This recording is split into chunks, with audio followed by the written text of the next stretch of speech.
Nearby fighters stood amid burning wreckage. Flames surged into a roaring fireball that ripped across the field. The blast struck a horned combatant who screamed and collapsed. Achievement windows flickered as unknown youth forced through choking smoke and falling ash. He staggered, clutching his scorched shield and bloodied blade, and refused to fall. The interface granted Fire Resistance Level 1. Flames licked the wreckage, and nearby fighters watched in stunned silence.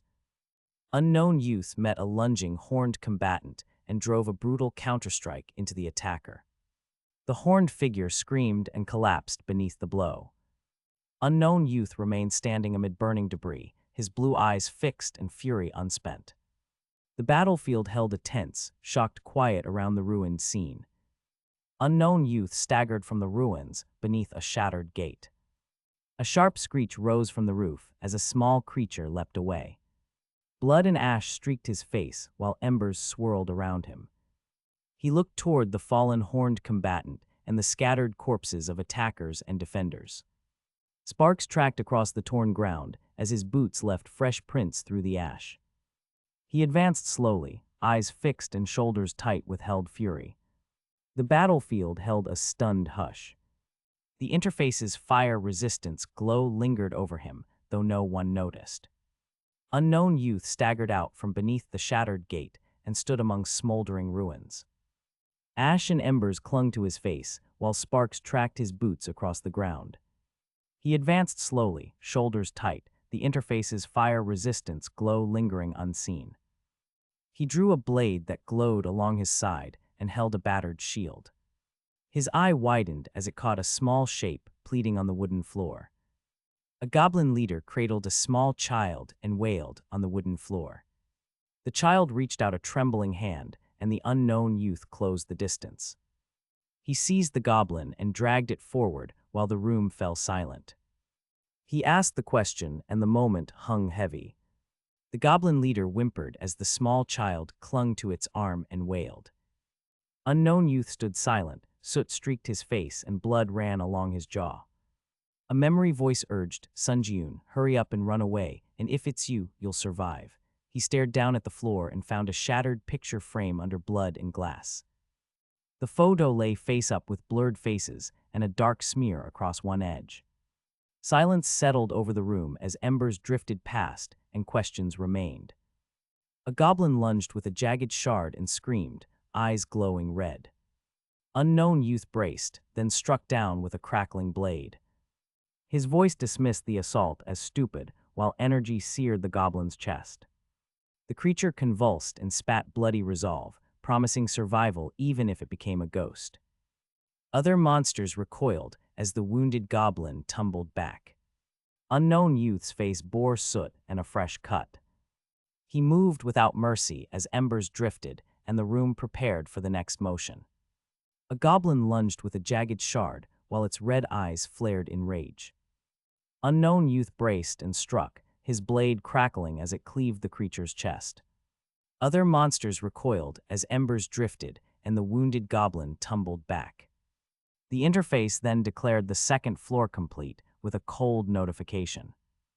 In the aftermath, a battered shield lay cracked and useless on the stone. A nearby survivor admitted they could not use the shield anymore and offered thanks. Unknown youth's face bore soot and a fresh cut as he prepared for the next motion. Unknown youth had driven his blade through a goblin and watched embers fall. The interface declared the second floor complete with an official cold notification. A battered shield lay cracked and useless on the stone floor nearby. A survivor admitted they could not use it and offered quiet thanks. His face bore soot and a fresh cut as he prepared to move. He thought it had been close and wondered if half the members died. 2 chat messages blinked on the display claiming a way to return to Earth.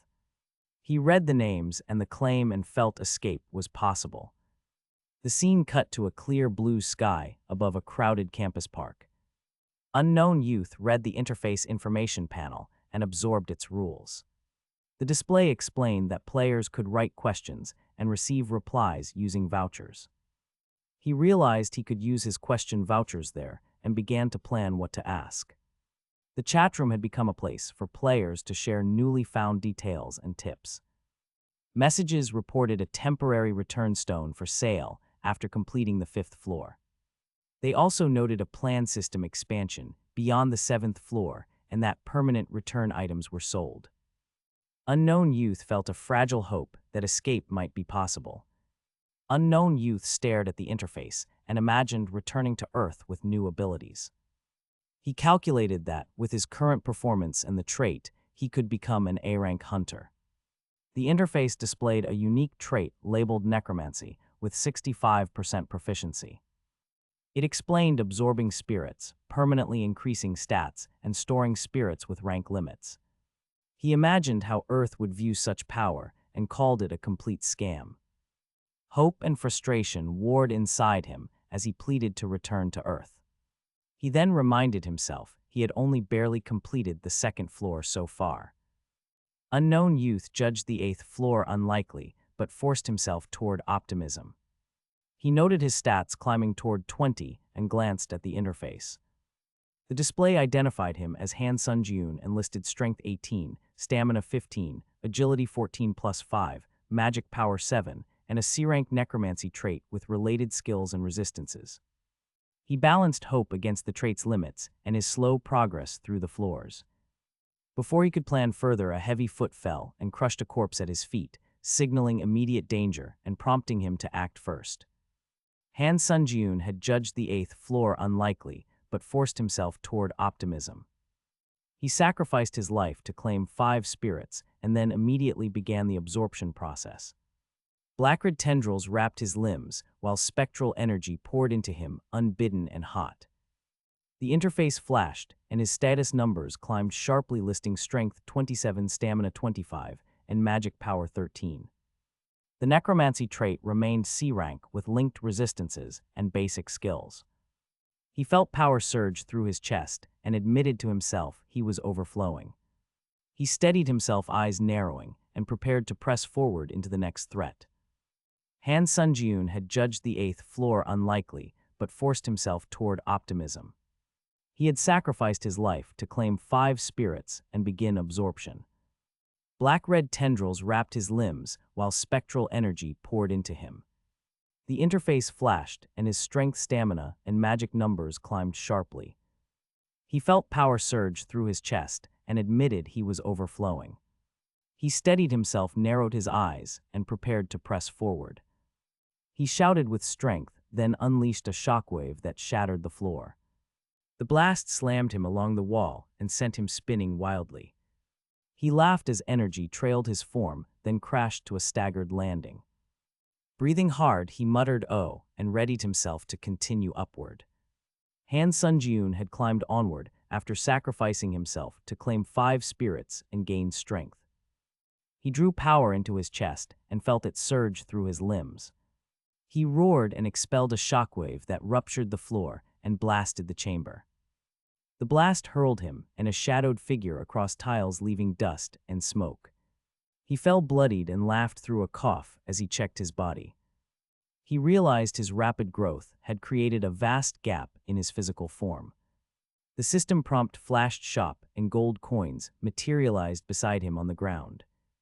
Han Sunjun had surged with 5 spirits and rose as the dust settled. The interface shop prompt appeared and listed purchasable rewards and point costs. Gold coins manifested and were consumed as the system deducted his points. He obtained 3 items shown on blue panels with names and effects. The Big Dead Tree Shield triggered a buff when stamina dropped. The Black Steel Dagger increased reaction and attack speed while absorbing dark magic. The Assassin's Cape lowered base senses and granted a timed movement boost. He equipped the shield, gripped the dagger, and watched icons slot into place. He pledged to master the items and adapt his stats before the next trial. Han Sunjun tightened his grip as the Black Steel Dagger hummed and traced a blue arc. Light carved the air and a cutting wind followed his motion. The item's speed buff sharpened his reflexes and the blade drank shadow with each swing. Icons on his HUD confirmed the equipment bond and his stamina steadied. He let that resolve harden into a cold promise to himself. He vowed to become so strong that no one could ever approach him. Han Sunjun stepped into the cave and scanned the open shaft of light. The interface flashed a blue panel, warning the Guardian of Darkness would enter after 10 seconds. He registered the countdown and widened his eyes as the number fell. A second panel updated 5 seconds, and he realized the threat could appear anywhere. He compared its unpredictability to sand golems and tightened his stance for combat. The countdown advanced to 3, then 1, and he braced for impact. He held his dagger at the ready. The interface announced the Guardian of Darkness was entering, and blue light fell. Han Sunjun had read the countdown and steadied his dagger and small shield. He moved into the shaft of light and scanned the rubble and ceiling. A darker silhouette detached itself from the cave wall behind him, inches away. His pupils widened when he sensed motion, but he could not fully turn. The Guardian struck without warning, its weapon cutting through cloth and skin. Blood spurted and Han staggered as the force tore his side and balance. He fell onto broken stone and braced his free hand around his wound. After he fell onto broken stone, Han braced his wound and tasted blood. The creature's head had loomed close above him, and a red eye flared as it reared back. Han screamed and strained to block the blow despite the pain. The shaft of light blurred and his vision narrowed. The interface then pulsed a stark order across the arena. It demanded they defeat the Guardian of Darkness, and it named a mirror foe called the Doppelganger. The message left no choice, only the task. Han braced his wound and tasted blood as he forced himself upright on broken stone. A tall shadow matched his silhouette behind him and moved without sound. He registered a sudden flash of blue in his eye and flinched. The shadow detached and struck from behind with brutal speed. A blade pierced his side, and blood spattered onto fractured rock. The interface's order still echoed above them, without offering mercy. They had been named and tasked. The doppelganger had become their immediate threat. Han clenched his jaw and tried to pull free despite the pain. Han braced his wound and tasted blood as he forced himself upright. A tall shadow matched his outline and moved with silence behind him. A flash of blue crossed his eye before the shadow detached and struck. A blade drove into his side, and hot blood spattered on fractured rock. The interface barked its order aloud, naming the target and granting no mercy. The doppelganger had become their immediate threat and advanced with silent speed. Han clenched his jaw, forced breath, and gathered strength for a desperate counterattack. He swung a blade that tore air and slammed into the doppelganger's flank with force.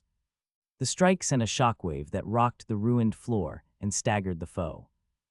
Han braced his wound and fought to remain standing beneath the cavern's cold light. A shadow had matched his outline and then detached into a living threat that drove a fang-like strike into his side. Hot blood spattered rock while the interface named the enemy and offered no mercy. Han clenched his teeth and answered with a vicious blade that carved air and struck the doppelganger's flank. The blow staggered the foe, but its red eyes flared and its maw opened. Blue system text then confirmed fast recovery, and warmth began to knit his wound, buying him a moment to press the attack. Han braced his wound and fought to remain standing beneath the cavern's cold light.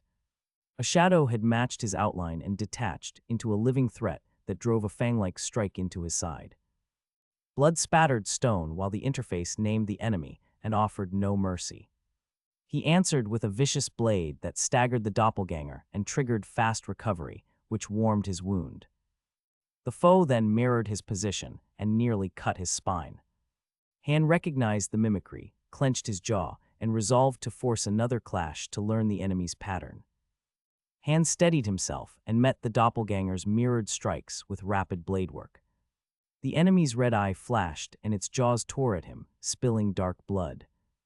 The interface labeled the foe, then offered no mercy as the fight escalated. Han struck back and triggered fast recovery, which eased the wound's pain. The mimic matched his footwork and nearly split his spine with a blade. He braced, forced another clash to study the enemy's pattern, and learned timing. A brief surge left him bleeding but resolute, eyes burning with cold focus. Han had bled and learned the mimic's timing. The doppelganger sealed its wounds as dark smoke braided across its flesh. Its red eyes flared and a grin revealed sharp teeth. Han noted aloud that the foe could heal and steadied his grip.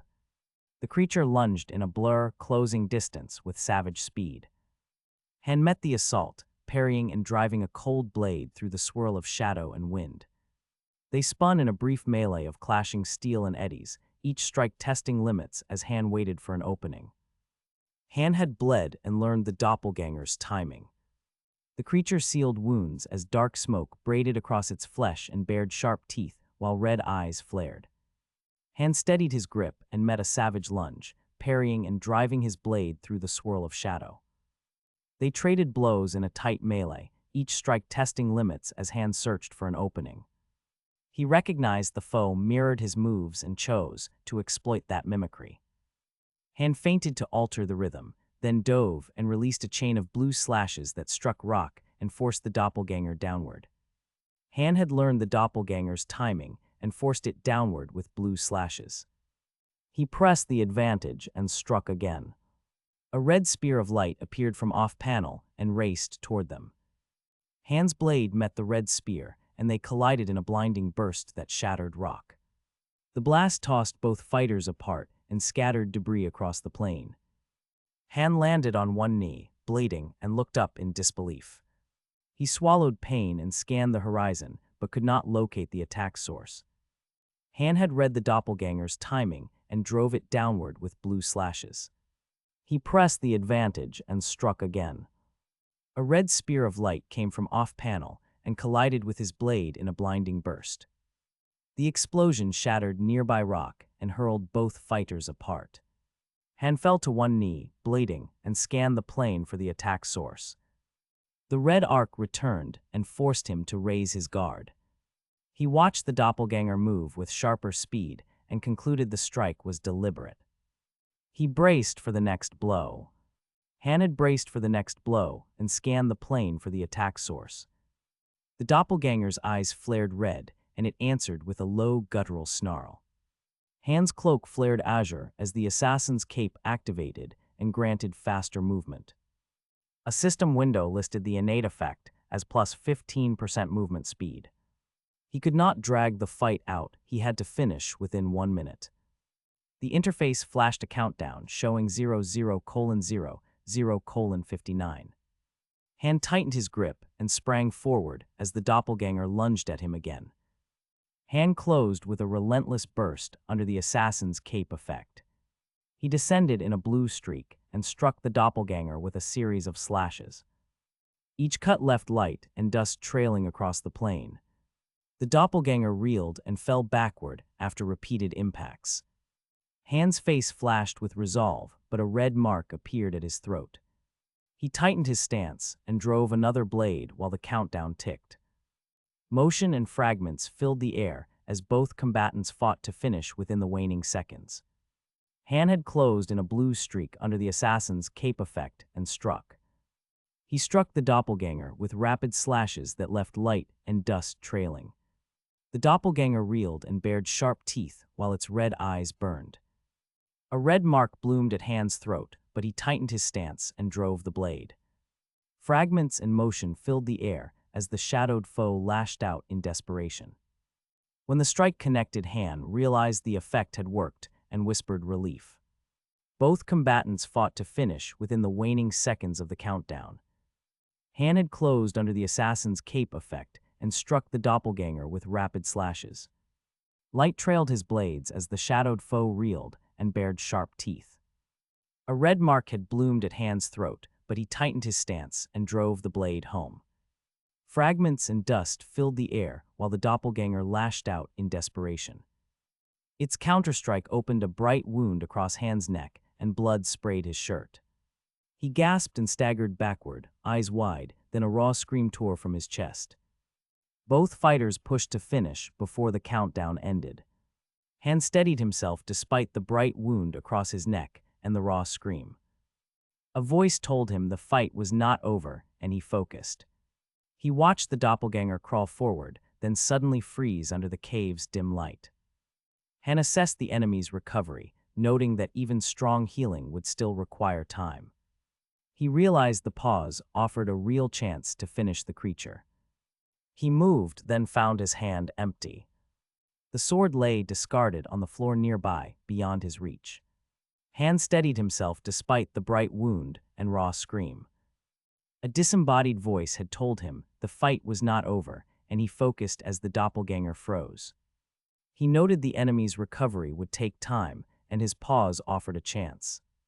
He moved and found his hand empty, while the sword lay beyond reach. A blue interface panel granted plus 15% movement speed, with 11 seconds remaining. Bloodied, Han seized a triangular device from the ground. He thought the move insane, but chose action. He surged forward using the buff and slammed into the enemy with violent force. Han steadied himself despite the bright wound and raw scream. A disembodied voice warned the fight wasn't over. He watched the doppelganger freeze, buying him time. His hand found the ground empty, the sword out of reach. The interface granted a 15% speed buff with 11 seconds left. He snatched a triangular device and chose action over doubt. Using the buff, Han surged, slammed into the enemy with violent force. The doppelganger snarled and staggered. Momentum carried Han and the foe over a cavern edge. They plummeted into the chasm amid blue motion streaks. The doppelganger roared and lunged with a wide jaw and a flicking tongue. Its red eyes flared as it struck with sudden vicious force downward. Han screamed and tasted blood as teeth and tongue found his face. Pain jolted through him, but he tried to fight back with his hands. The creature twisted, tearing flesh and throwing Han across hard rock below. He coughed, spat blood, and clung to consciousness against the relentless assault.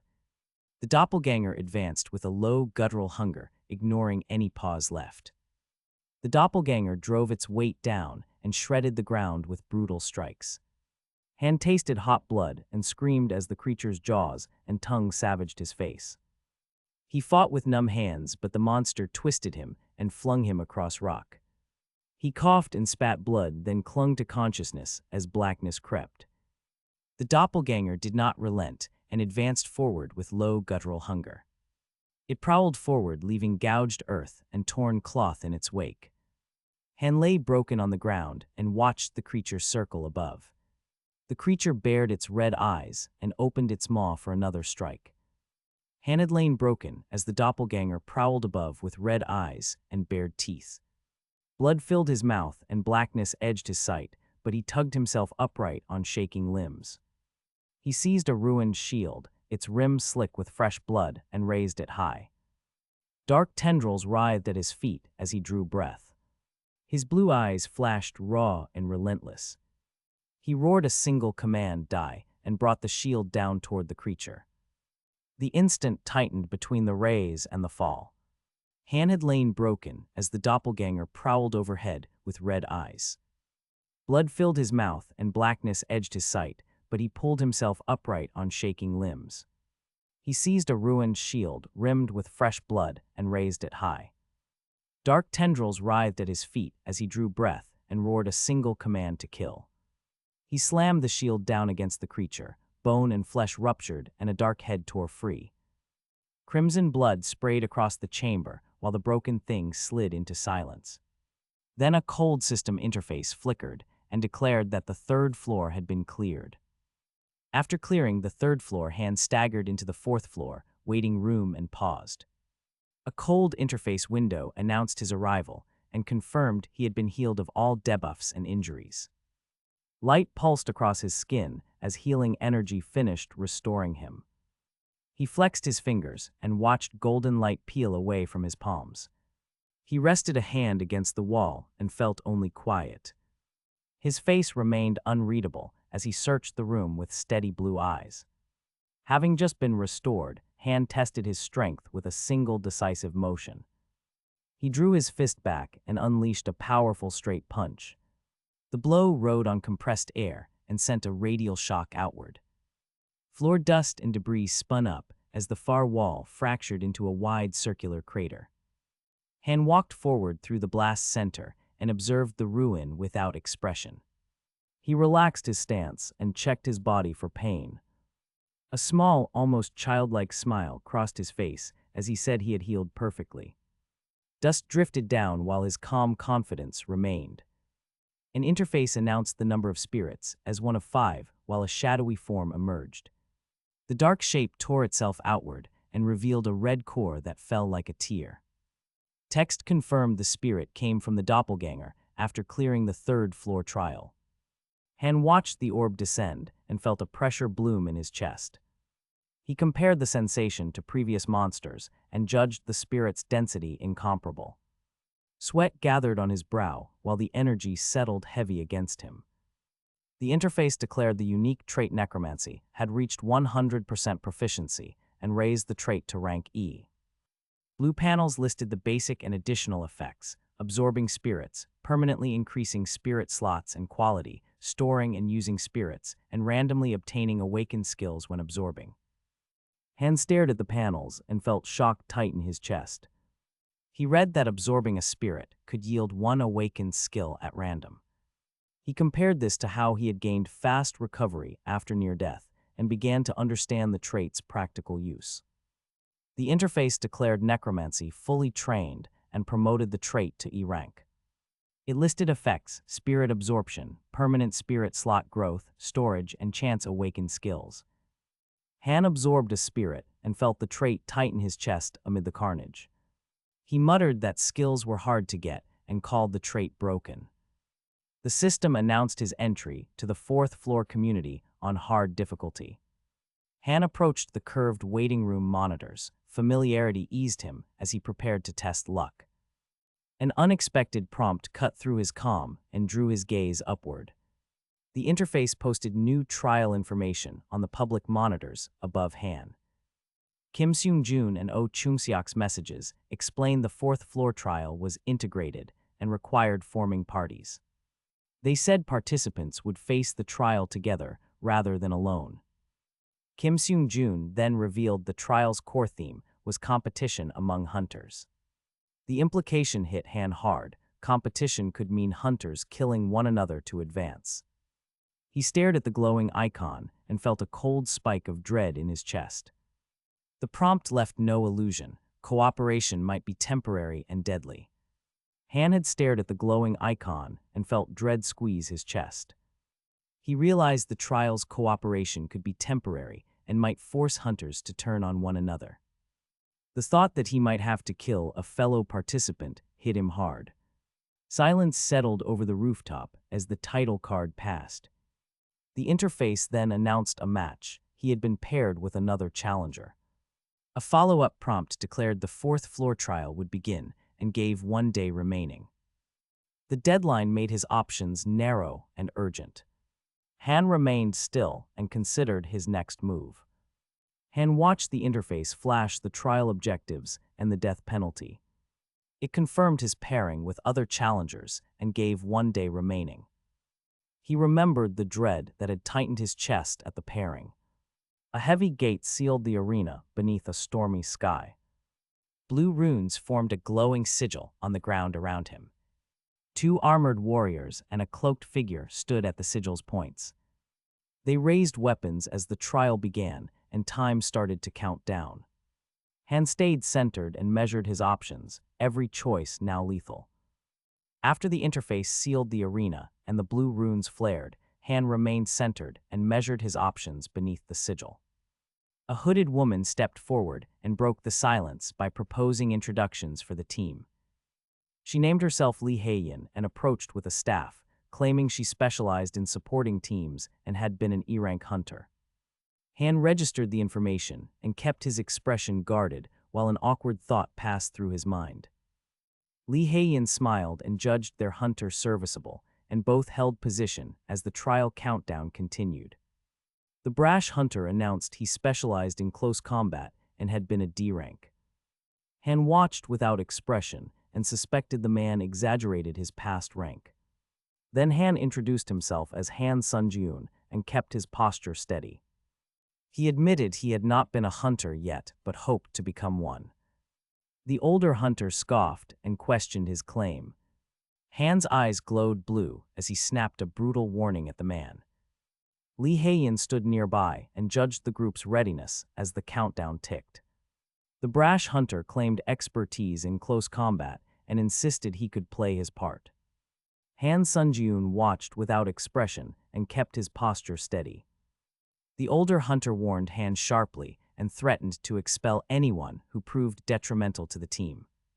A ripple of cruel laughter rose from the recruits behind the hunter. Han remembered similar taunts and admitted silently that he had grown used to them. He tightened his grip, his blue eyes flaring beneath the hood. The laughter dimmed as Han reached for his sword and prepared himself. Lee Hei-yin assessed the group's readiness nearby as the countdown continued. The boastful hunter called the newcomer aside and ordered him to guard the rear. Han Sunjun remained motionless and tightened his grip beneath his dark hood. The trainer's sharp warning cut through the recruits' laughter and stilled the group. Han remembered similar taunts from his past and accepted their weight in silence. He judged the boastful hunter skilled despite his bluster and postured for duty. Lee Hei-yin scanned their formation and assessed readiness as the countdown wound down. Wind lifted dust against the Tower of Trial's gate as they approached the entrance. They braced their weapons and waited, each breath measured before the trial began. The interface declared the trial a 3 versus 3 competition and ordered teams to compete. 3 system panels blinked with orders as the castle gates began to part. Wind swept through the courtyard when the heavy doors fell open with a groan. Green monsters poured from the dark and charged the recruits with fierce cries. Recruits tightened formation and met the first wave with blades and force. A fighter swung cleanly and sliced a lunging monster into the stone. Bodies fell and the teams pressed forward as the trial began in earnest.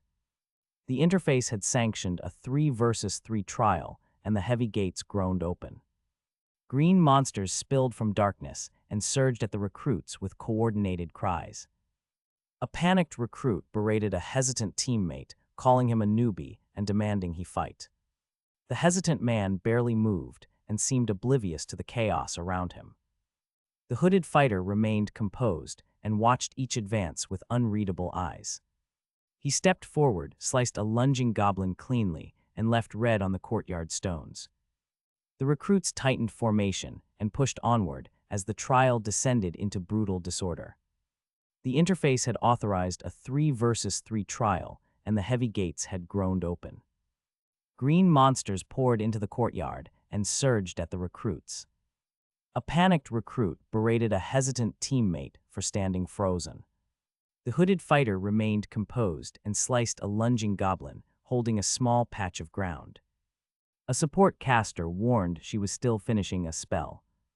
She then admitted she had used all her supportive magic. Lee Hei-yin saw the need, excused herself, and launched forward. She broke formation and sprinted across the field toward the struggling fighter. A voice called Han Sunjun and warned about positions. Lee Hei-yin ran onto the courtyard and froze at the unexpected sight before her. At the center, a lone figure stood among dozens of fallen monsters and scattered weapons. Dust and wind swept the bodies, while silence held the ruined field and sky. Lee Hei-yin stared in disbelief and murmured aloud that there was no way. 2 goblins launched themselves from cover and lunged forward to attack without warning. The field's tension shifted, and everyone braced for immediate violence. Lee Hei-yin stepped closer, uncertain who had claimed the kills. Lee Hei-yin had run into the courtyard and stopped at the shocking scene before her.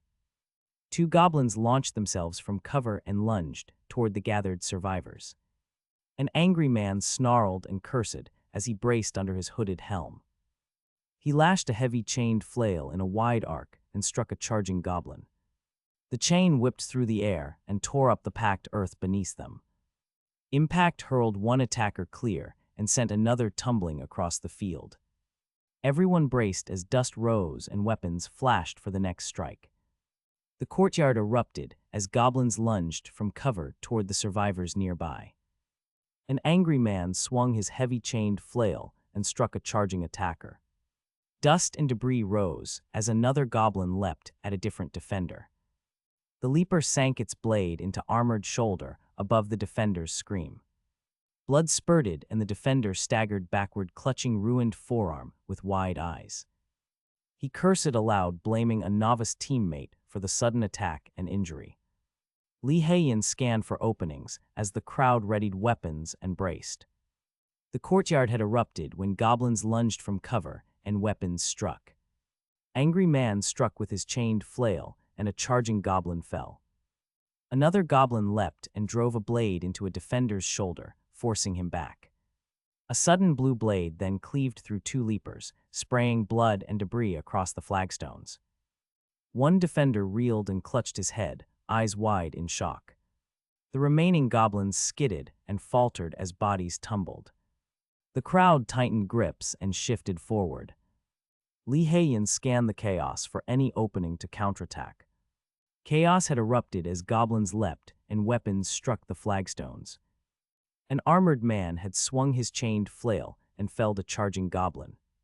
A blue blade had cleaved two leapers, and defenders staggered under sudden wounds. The crowd tightened ranks while Lee Hae-in searched for an opening to counterattack. From the dust, a young man in black stepped forward, calm and unreadable. A veteran spat the word newbie and barked for Lee Sung-hoon to stay back. The veteran's face hardened and silence spread across the nearest fighters. Chaos had erupted as goblins leapt and weapons struck the flagstones.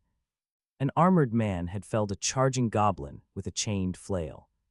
A blue blade had cleaved two leapers and defenders staggered. The crowd tightened ranks while Lee Hae-in searched for an opening. From the dust, the mysterious figure stepped forward, calm and unreadable. He snarled that they were a bother right then and attacked. He moved in a blue blur through leaping goblins and slashed until bodies fell. An interface ping announced the accomplishment Goblin Hunter as combat subsided. The mysterious figure continued through the swarm in a blur of blue light and steel. He sliced upward and outward, severing limbs and neutralizing leaping goblins midair. Gore and teeth arced through the lantern glow as bodies tumbled to the stones. Nearby defenders recoiled and watched the sudden sweep in stunned silence. A single man locked eyes on the attacker. He erupted into a panicked scream with blood streaking his face. The crowd tightened instinctively while Lee Hae-in searched for a new opening. Silence settled briefly as an interface ping marked the end of the surge. The mysterious figure glared and told the attackers they were a bother as his eyes flared blue. He then moved in a single sweeping strike, blades tracing a wide blue arc through the attackers. Limbs and bodies were severed and thrown across the ground as defenders reeled. He cut down leaping monsters with precise strikes and forced a chaotic retreat. Blood stained the stones, and a fallen goblin slumped near the frame's edge. An interface window appeared and confirmed the accomplishment Goblin Hunter as the assault ended. The mysterious figure glared as his eyes flared blue, and he advanced with precise intent. He swung both blades in a wide blue arc that tore through attacking goblins. Limbs and bodies were cleaved and sent flying across the stone courtyard, covered in blood. Defenders staggered backward as the monsters broke ranks and fled under the relentless onslaught. A fallen goblin slumped against the frame, while an interface window confirmed Goblin Hunter. An onlooker's face filled the next panel as he screamed, eyes wide with raw shock. The sequence cut to a stark title card and left the question hanging in silence. The courtyard had filled with writhing red-black tendrils and scattered corpses under a bruised sky. The mysterious figure stood motionless amid the chaos, his blue eyes calm and calculating. He observed that the enemies could not perceive his unique sword energy or its traces. He concluded he should be able to absorb the souls easily to bolster himself. The interface materialized, its cyan window informing him that stored souls would permanently raise his stats. He tightened his grip on his blades and prepared to draw the lingering power into himself. The interface cascaded panels announcing numerical growth as souls fed his form. Strength rose by 3, agility by 4, stamina by 2, and endurance by 7. A larger notice declared one skill would be absorbed from a goblin ranger. The mysterious figure blinked while the interface named the ability and stated its effect. Ranger's knowledge F registered at 0 proficiency and promised to widen his field of view. He realized the change as his iris flared with bright blue light and his vision expanded outward. The interface had announced gains and the ranger's knowledge ability. The mysterious figure's iris had flared bright blue as his field of view widened. He scanned the ruined square and measured distances and threats with new clarity. He smiled and muttered jackpot. From his vantage, he noted an armored guard and distant applicants moving below. A brash hunter laughed and taunted him for being lucky against weak goblins. The mysterious figure kept his expression and continued to assess the scene for advantage. The interface had reported new data, and the mysterious figure's vision had widened. He scanned the ruined square, then smiled and muttered jackpot to himself. A boastful hunter praised them and laughed, showing confidence in doubt. The mysterious figure removed his hood and announced he would take the lead. He said issuing commands would improve the party's efficiency and response. The boastful hunter's smile tightened and his face showed anger and sweat. He demanded if the mysterious figure had a problem, calling Lei Sung-hoon's name. The mysterious figure had stepped forward and clarified roles to the group. He instructed them to protect Lei Heian and keep her at the rear. Li Heian affirmed her role and promised to guide the party from behind. The mysterious figure asked for cooperation until the end and waited for response. Earlier, the boastful hunter had shouted Lei Sung-hoon's name in anger and then fell quiet. Li Heian then raised her staff and unleashed a green ward to resume the search. They moved out together toward the ruined square and swept the area. Goblins erupted from rubble and charged the party with savage cries. The mysterious figure stepped forward, and an interface declared that all goblin souls would be absorbed. He struck decisively as the display logged proficiency, rising to 11% then 12%, while goblins collapsed and their souls flowed into him. Bodies lay across the dust as the final notice displayed 14 hours and 37 minutes remaining. The party paused and readied themselves to continue the search. They had cleared the ruined square and gathered the fallen bodies into silence. The mysterious figure had absorbed goblin souls, and the party had paused. They resumed their sweep under a dark sky and found no new tracks.